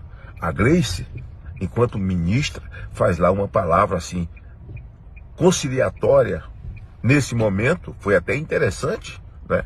Mas de repente a gente tem a notícia nos principais veículos oficiais de informação da velha mídia, que chateou os ministros do Supremo, chateou alguns ministros do Palácio. Chateou por quê? Gesto de misericórdia, chateia. Agora pisar, espizinhar, matar aos poucos, isso aí dá alegria a vocês. O sangue é como choro de crocodilo sentindo o gosto de sangue. Insano, triste. Nós precisamos orar pelo Brasil. Agora, seu Hugo Mota, vai correr? O presidente do Senado vai correr, ao invés de estar lutando por justiça. Justiça para injustiçados. Os senhores comungam com a maldade e a falta de alma do Supremo Tribunal Federal. Fala pessoal, tudo bem? Sejam todos bem-vindos a mais um editorial do nosso canal. Prazer enorme estar aqui com vocês. Mas bora lá, vamos entender o que está acontecendo. Hoje o bicho está pegando. Pois é, a decisão do ministro Alexandre de Moraes, que interferiu no Felipe Martins, virou o assunto do momento dentro da oposição. Pois é, vocês sabem que o caso Felipe Martins, segundo o próprio desembargador Sebastião Coelho, pode derrubar nomes grandes aqui do Brasil, de instituições. E aí ninguém sabe sobre quem ele estava falando, se é sobre o Alexandre de Moraes ou não. Mas uma coisa é certa, há vamos dizer assim, um lance pessoal nessa decisão do Alexandre de Moraes contra o Felipe Martins. E é exatamente sobre isso que a gente vai falar, algo assim que até, na minha visão, como advogado, como jurista, viola os direitos do Felipe Martins. Fica ligado que o assunto é tenso. Outro ponto, você já deve ter visto que nós brasileiros tínhamos orgulho, né, de dizer que nós não temos furacão, não temos terremoto, nossa natureza é muito boa, que nós não temos guerras, como acontece lá no Oriente Médio, e nem terrorista. Pois é, parece que isso está mudando e está mudando de uma vez por todas. Esse grupo do terror está se instalando aqui na América do Sul, e o Brasil é um dos alvos dessa galera. A gente vai falar sobre isso. Vamos falar também sobre eleições em 2026. Alguns nomes de direita começam a crescer os olhinhos, porque o Bolsonaro pode não regressar, né, para a política, pode permanecer inelegível, ou pode acontecer até o pior com o Bolsonaro, uma vez que vamos falar que o estado de saúde do Bolsonaro, apesar dele ser um homem forte, ainda é delicado, ainda dá preocupações para quem é apoiador do Bolsonaro. E aí, alguns governadores já começam a aparecer aqui, né, lançando os seus nomes, tá bom? Ó, também quero trazer a matéria para vocês aqui sobre, né, uma mudança que pode acontecer depois da morte do Papa. O Papa tinha muitas críticas do lado do lado conservador, porque ele era muito progressista. E aí, o Papa deixou algumas, vamos dizer assim, alguns legados para o progressismo, que podem cair por terra agora. A última informação que vem do Vaticano está deixando a galera da esquerda desesperada. E é sobre isso que a gente vai falar nesse editorial. Então não esquece de se inscrever no canal, curtir, compartilhar, isso é muito importante. Nós estamos com a meta, nossa meta, chegar a 2 milhões de seguidores. E eu sei que juntos a gente chega lá. Bora começar? Vamos para lá? É o seguinte, primeira matéria que eu trago para vocês é justamente sobre o Brasilzão não ter terrorismo, nem nada disso, tá? Olha, às vezes as pessoas me perguntam, Sandro, mas por que você está mostrando a tela, sua anta, se está ao inverso, né? Se está de trás para frente? É porque eu gosto de mostrar a fonte. E aí você sabe que é da Revista Oeste. Não quero que você leia, mas eu quero que você saiba a fonte. Porque hoje no Brasil é complicado, né? Você não tem a fonte para se defender. É um país que você pode acabar se lascando por crime de opinião, então você dá uma notícia que os caras falam que isso não existe, você está lascado. Então é por isso que eu mostro sempre a fonte para vocês. Comandantes do Hezbollah deixam o Líbano e seguem para a América do Sul. Cerca de 400 integrantes, 400, né? 1 ou 2, não, 400. E ainda recrutadores. Tá? É gente que vem e tenta recrutar outras pessoas para entrar no grupo de terror. Integrantes de grupos de terror foram enviados para países como Brasil. Você conhece o Brasil? Pois é. Para o Brasil, para a Colômbia, para a Venezuela e para o Equador. E aí, grupos, né, inclusive no Equador, estão planejando tirar a vida do presidente, o Daniel Noboa. E é incrível o quanto esses grupos são apoiados pela esquerda. Meu irmão, a esquerda está ali toda, né? Tem partidos aqui no Brasil que apoiam abertamente o grupo Jamais, entre outros. E aqui, né, o grupo Hezbollah está ganhando força aqui na região. Nossa, não é à toa que o Donald Trump está falando que precisa recuperar o quintal dos Estados Unidos.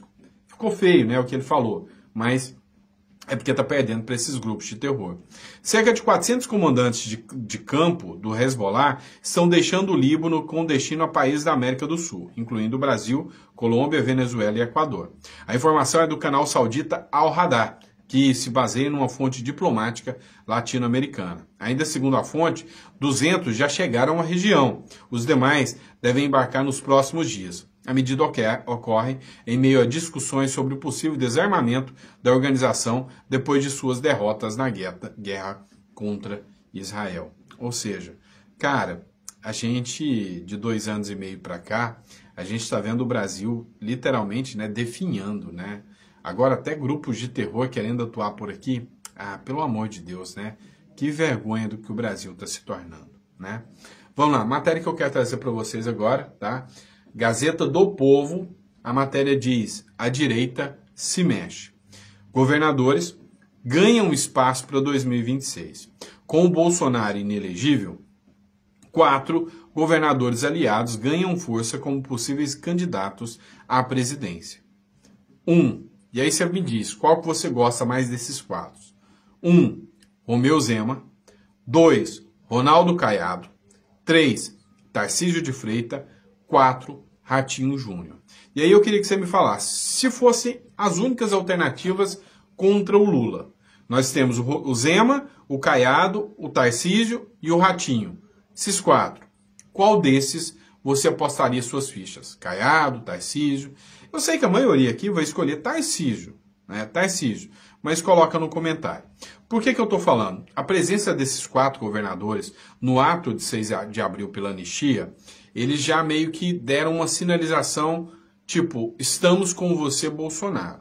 Na sua falta, nós estamos preparados para seguir o seu legado, né? Para andar contigo. E essa sinalização foi muito importante. Tanto é que o próprio União Brasil, depois do Caiado, que é o nome mais forte do União Brasil para a presidência, ter estado do lado do Bolsonaro, criou um racha dentro do partido que deixou, né, de apoiar o Lula, pulou fora do barco e falou que não vai caminhar com o Lula em 2026 de jeito nenhum, até porque tiraria qualquer chance do seu candidato presidencial, que é o Caiado. E outra, se o Caiado concorrer e não for para segundo turno, é óbvio que o Caiado não vai para o lado do Lula, né? E aí entra aqui a grande questão. Sai uma dúvida. Na sua visão, o Bolsonaro deveria já indicar um nome ou não para um possível sucessor? Porque eu sei que é duro pensar isso, principalmente se você é apoiador do Bolsonaro. Mas e se acontece o pior com o Bolsonaro? Se ele é jogado na cadeia lá e joga uma chave fora, fica incomunicável. Porque é bem típico das decisões do STF. Ou, sei lá, se por causas naturais ou por causa da facada que o Bolsonaro tomou, da cirurgia, ele acaba perdendo a vida, ele morre. Quem é o candidato? Vai virar uma guerra travada dentro da própria direita, em busca do espólio bolsonarista. Na sua visão, deveria ser indicado um possível nome de sucessão ao Bolsonaro já desde agora ou não? Deveria segurar até o final e, se acontecer o pior, sem que o Bolsonaro possa deixar o legado, que se trave a batalha e que vença o melhor da direita. Qual a sua visão sobre isso? Tá? Agora, uma coisa eu sei. Tendo, né, uma junção depois, né, se o Bolsonaro estiver inelegível, todos os governadores de direita vão trocar apoio entre si. Então, por exemplo, que concorram os 4 contra o Lula. Vai ter segundo turno. Tendo segundo turno, o que tiver maior projeção, todo mundo vai para o lado dele depois, né? O que você pensa sobre isso? Coloca no comentário, quero saber. Vamos lá, pessoal. Caso do Felipe Martins, vamos falar sobre isso aqui, né? Amanhã, vocês devem estar sabendo, ó, estou trazendo a mídia ninja, Left People, né? Totalmente esquerdista, de extrema esquerda, a mídia ninja, publicou o seguinte: o STF inicia amanhã o julgamento de 6 acusados do núcleo 2 da trama golpista, né? Ainda tem, cada um acredita no que quer, né? Mas para mim isso é uma bela de uma falácia, né? Fanfarronismo. Mas o que acontece? Matéria do Poder 360. Sandro, mas eu não consigo ler. Tá bom, mas você tá vendo que é o Poder 360, né? É só isso que eu preciso que você veja, tá bom? Moraes diz que Felipe Martins pode ser preso se filmado em julgamento. Essa decisão viola N princípios do direito. O Felipe Martins, e vocês precisam entender isso, era um dos assessores diretos do Bolsonaro. E o Felipe Martins, ele foi preso por decisão do Alexandre de Moraes, por uma suposta saída do Brasil, né? Isso não é crime, e mesmo assim ele foi preso. E ainda descobriu-se depois que os documentos eram falsos. Alguém mandou falsificar a entrada do Felipe Martins lá, sendo que o Felipe Martins nunca tinha saído do Brasil. Alguém plantou documentos falsos para incriminar o cara, para que ele pudesse ser preso por Moraes. E isso é objeto de investigação lá nos Estados Unidos. Mas aí, às vezes, você se pergunta, mas por que o Alexandre de Moraes quer tanto pegar o Felipe Martins? Qual o problema? Por que essa sanha? É o seguinte, o Felipe Martins é um cara que estava muito aliado com o Bolsonaro. É um cara mais jovem, é um cara que não faz parte dos militares. Era muito mais fácil pressionar o Felipe Martins para ele fazer uma delação premiada. O Mauro Cid, tenente, coronel do Exército Brasileiro, uma figura que é preparada para aguentar a pressão, tremeu na frente do Moraes e desmaiou na frente do Moraes. O Felipe Martins passou pela mesma pressão que o Mauro Cid para delatar. E ainda sendo preso por causa de um documento plantado, falso, né? O governo, a justiça norte-americana, já bateu o martelo que os documentos eram falsos. E aí o que o Moraes pensou? Esse aí vai dar com a língua nos dentes, eu não vou me indispor com os militares, tá tudo beleza. É um ótimo cara para mim começar com a delação. Mas ele falou não e não delatou. Ele não delatou. E aí é por isso, né, essa ideia de pegar o cara a todo custo. Ex-assessor de Bolsonaro só poderá circular no aeroporto, hotel e na sessão que pode torná-lo réu na terça e na quarta-feira. O ministro STF, Alexandre de Moraes, determinou na segunda-feira a manutenção das medidas cautelares, às quais o ex-assessor especial de Bolsonaro, Felipe Martins, está submetido. Reforçou na decisão que ele pode ser punido com multa ou prisão se for filmado por terceiros em julgamento ou no seu deslocamento de Brasília. Então, se ele vai descer num aeroporto comercial. Se a Globo for lá e fizer uma filmagem dele e postar o filme, a filmagem dele, chegar no aeroporto de Brasília, fizer uma cobertura, ele vai preso. Vocês entendem a loucura que é uma decisão dessa? Eu poderia ser preso por um ato de terceiro, por uma violação feita por terceiro. Inclusive, pode ser multado também, né?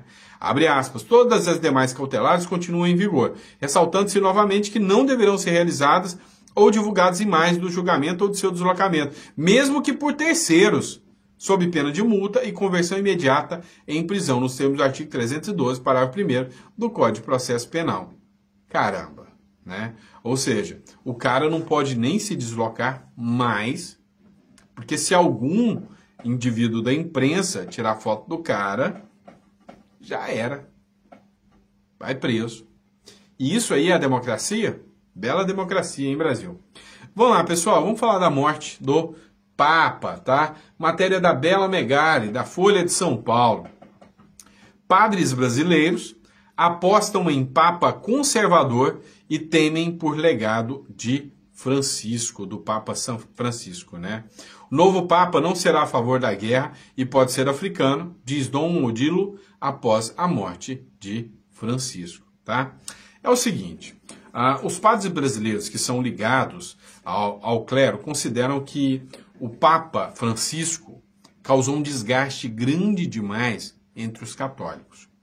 O catolicismo, nos últimos anos, saiu uma matéria ontem, nos últimos anos subiu 1,4% no mundo, mas o maior aumento foi aqui dentro do Brasil, do catolicismo.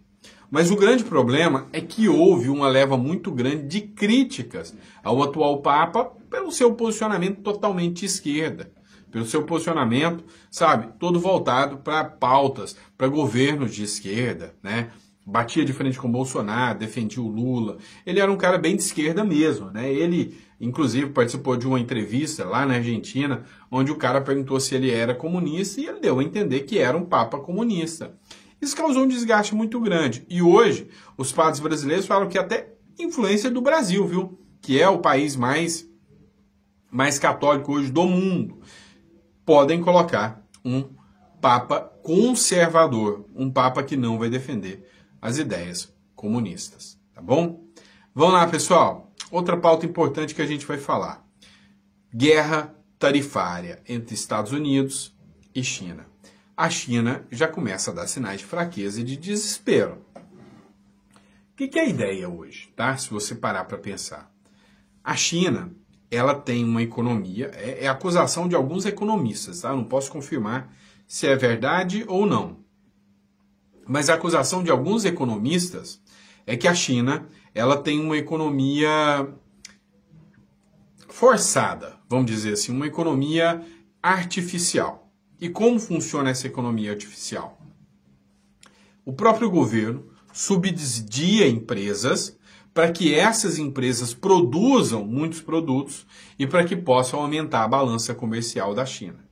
Então, assim, a China, com um controle excessivo, ela põe quase que uma mão de obra escrava, com produção de coisas e produtos que não são úteis e nem consumíveis pelos chineses, que têm salários pequenos, salários fracos, e esse excedente de produção ele é vendido. E as pessoas se submetem a trabalhos análogos aí à escravidão. A BID, por exemplo, foi pega agora, teve 2 fiscalizações, elas trouxeram chineses de lá para trabalhar aqui, em condições que aqui no Brasil foram consideradas análogas a de escravo. E mesmo assim, a BID ainda cedeu o carro para o Lula nem falou disso, a esquerda nem falou disso, né? Que a BID estava promovendo um trabalho quase escravo aí. Ah, mas não é os capitalistas malvadão lá dos Estados Unidos, né? É os chineses, bonzinhos, comunistas, né? Então, assim, é uma economia artificial. Essa é a acusação de vários economistas, tá? Não estou dizendo que nunca fui na China, não sou um profundo estudioso sobre a China. Mas o que aconteceu? Matéria do Metrópolis, tá bom? China promete retaliação a países que favorecerem acordos com os Estados Unidos. Olha, essa é boa, hein? Das boas.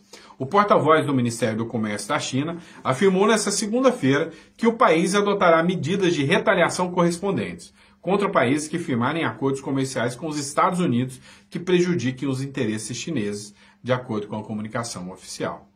A China, ela falou que respeita os esforços, né, de todos os países para ter um livre comércio, mas os países que resolverem negociar com os Estados Unidos em detrimento dos produtos chineses serão retaliados pela China.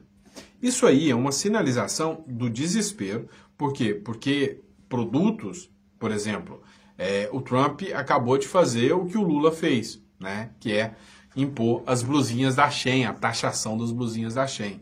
O que já fez de imediato que milhares de trabalhadores chineses fiquem sem os empregos, porque os Estados Unidos já não vão mais importar produtinhos da Shein, tá com uma taxação lá no topo, né? E aí, Sandro, você vai passar a mão na cabeça do Trump?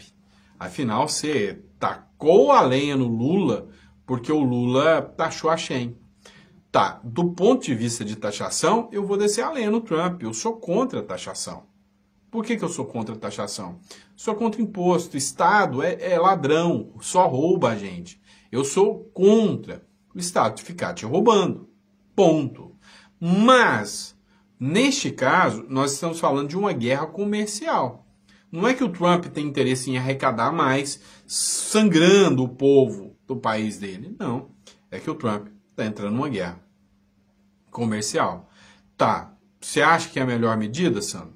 Ah, cara, não sei, tá? Eu sei de uma coisa. Se a China tiver a chance de destruir os Estados Unidos e de destruir o Donald Trump, ela assim o fará.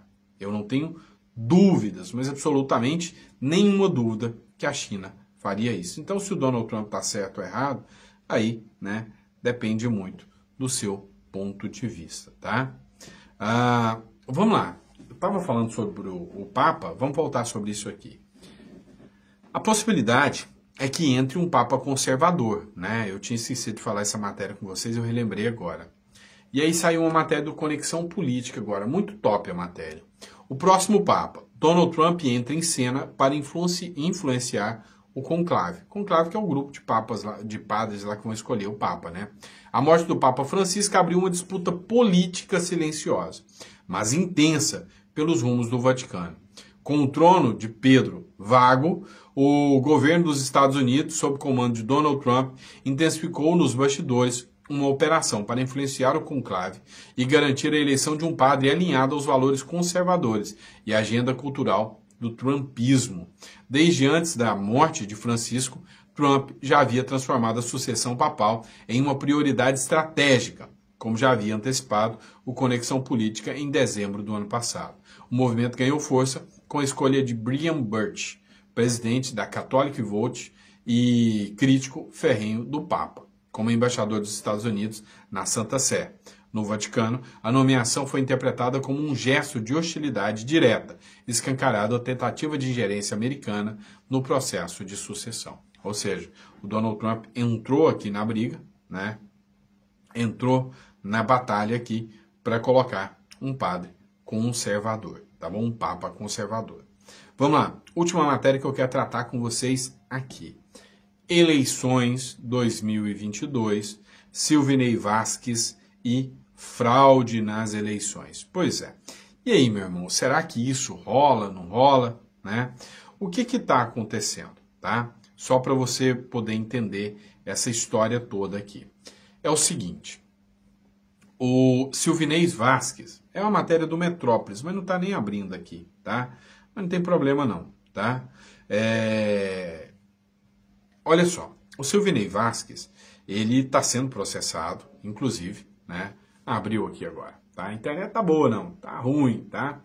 Ó, Silvinei Vasquez acusa a justiça de fraude em relatórios sobre as eleições. Não está acusando fraude nas eleições não, nos relatórios. O Silvinei Vasquez, ele era o diretor da Polícia Rodoviária Federal na época do Bolsonaro. Lembra dele, né? Esse rapaz aqui, ó. Diretor da Polícia Rodoviária Federal na época do Bolsonaro. Foi preso por ordem do Alexandre de Moraes e ainda continua preso. O que a defesa do Silvinei Vasquez falou? Olha, nós tivemos que atuar, inclusive porque nós tínhamos ordens que vieram de cima para a gente fazer as blitz. Mas ele acusa que o Tribunal Regional Eleitoral lá do Rio Grande do Norte apresentou relatórios fraudulentos, né? Então ele partiu ali para um ataque pesado. Ó. Na véspera do julgamento que pode torná-lo réu por interferência no processo eleitoral, a defesa do ex-diretor da Polícia Rodoviária Federal apresentou acusações contra a Justiça Eleitoral. Segundo os advogados de Vasquez, a Juíza Eleitoral e o técnico judiciário do Tribunal Regional Eleitoral do Rio Grande do Norte teriam produzido um relatório fraudulento para sustentar a narrativa de que a PRF teria interferido no segundo turno das eleições presidenciais. Vasquez é acusado de ter utilizado a estrutura para montar barreiras em séries na rodovia do Rio Grande do Norte. O que ele fala aqui? Que os relatórios que foram feitos pela Justiça do Rio Grande do Norte são mentirosos. Foram utilizados só para incriminar ele, né? Não representavam ali realmente qualquer interferência que poderia ter acontecido por parte do Silvinei Vasquez lá na eleição. E aí minha dúvida é a seguinte, se o Silvinei Vasquez interferiu nas eleições, essas eleições são justas lá do Rio Grande do Norte, os votos têm que ser computados, tá tudo certo, né? Ou seja, não, eu aceito o resultado, mas eu acho que o cara interferiu. Entenderam? É complicado, né? É complicado isso aí, né? Vamos lá, pessoal, última matéria, Revista Oeste. Vamos falar de Cuba, né? De Cuba. Wall Street Journal. Cuba está quebrada e vive agonia de um regime sem saída. Por incrível que pareça, os jornais norte-americanos viraram os canhões para a América Latina. Maduro, Cuba, Brasil estão na mira dos jornais internacionais. No caso do Brasil, é o The Economist, que é um jornal britânico, mas os caras estão mirando, né, o que se tornou a América Latina aqui e estão começando a entender que se mais cedo ou mais tarde o povo da América Latina não entender o risco que nós estamos correndo, a faixa de Gaza será aqui. É aqui no Brasil, aqui hoje eu estou no Uruguai, por exemplo. Aqui no Uruguai, é na Argentina, provavelmente eu passo para a Argentina amanhã, estarei na Argentina também, vou no Paraguai também. Mas assim, a grande questão é, aqui, a América do Sul será a próxima faixa de Gaza. E não podemos deixar isso acontecer, né? E aí, esses jornais já começam a perceber isso e começam a fazer críticas pesadas sobre tudo que está rolando, tá bom? E é isso, pessoal. Espero que você tenha gostado do nosso editorial. A gente volta daqui a pouquinho com mais conteúdo para vocês. Um grande abraço, fiquem com Deus e até a próxima. Abraço.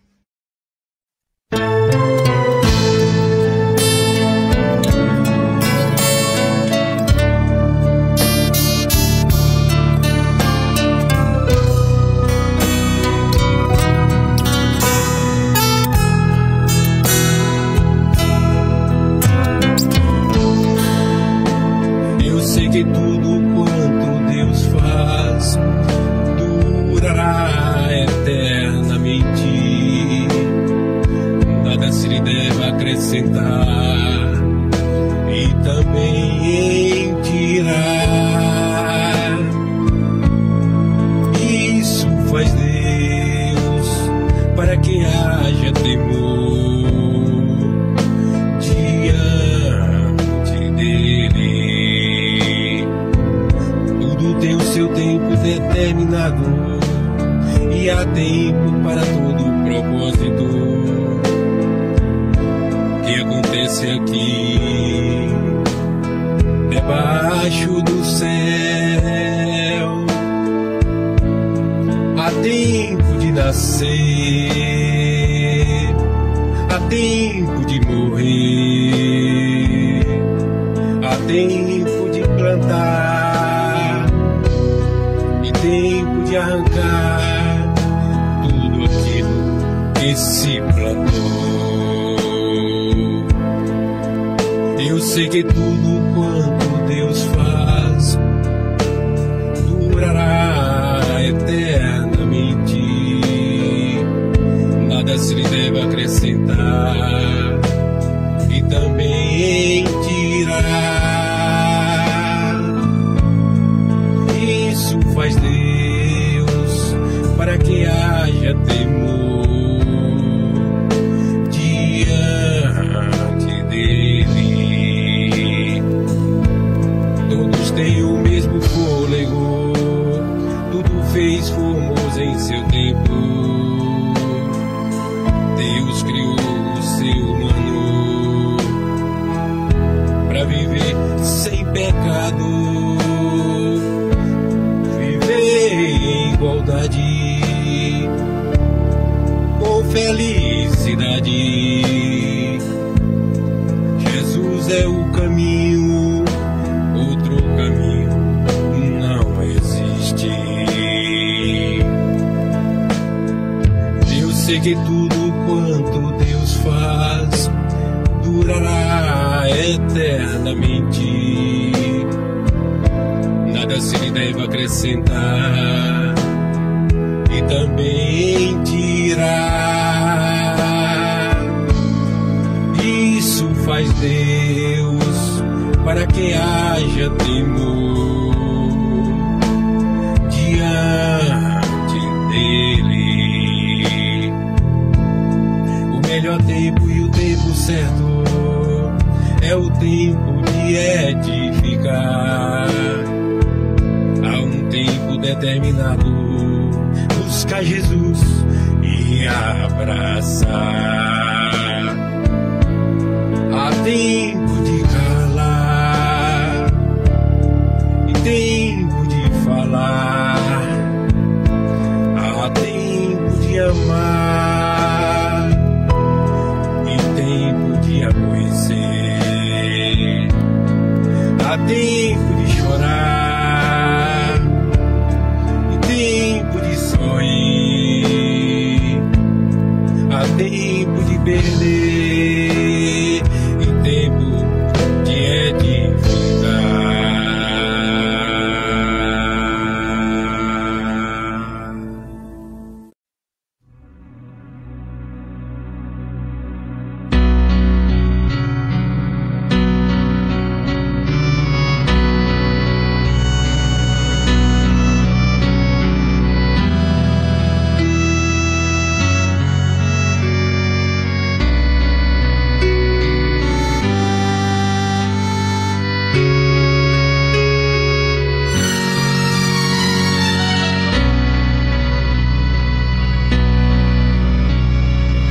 nosso que estás nos céus, santificado seja o teu nome, venha o teu reino, seja feita a tua vontade, assim na terra como no céu. O pão nosso de cada dia nos dá hoje, perdoa-nos as nossas dívidas, assim como nós perdoamos aos nossos devedores.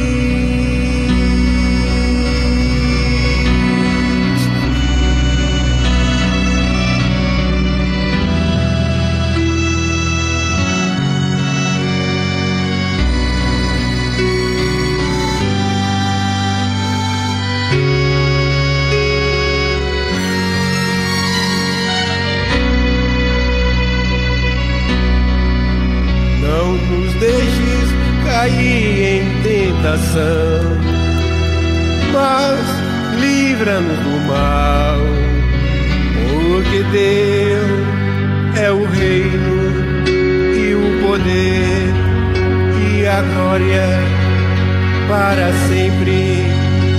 Amém.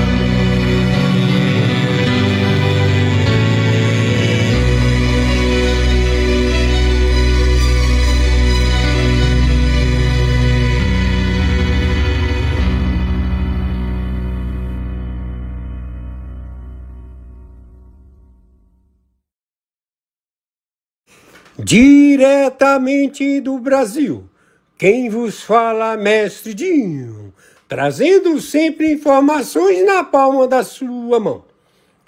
E o meu convite especial, por gentileza, entra na descrição desse vídeo.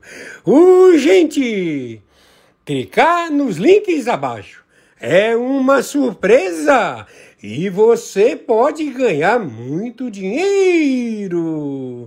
Repito! Urgente! Clicar nos links abaixo. É uma surpresa e você pode ganhar muito dinheiro.